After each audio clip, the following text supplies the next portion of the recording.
وزيادة نشاط الشركات المصرية في جيبوتي في القطاعات المختلفة، ومنها الطاقة والتشييد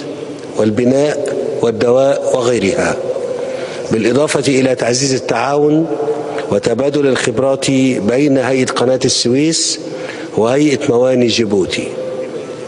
بما يتيحه من آفاق واسعة للتعاون بين البلدين.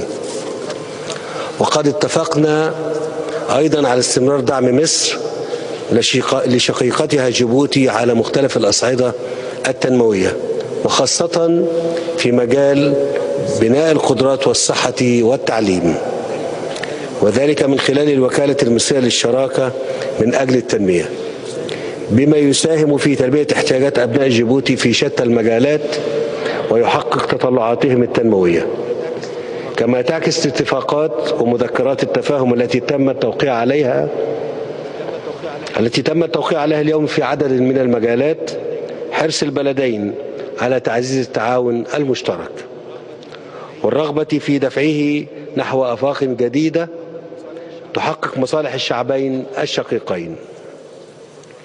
الأخوة والأخوات، لقد تطرقت مناقشاتنا أيضا إلى العديد من القضايا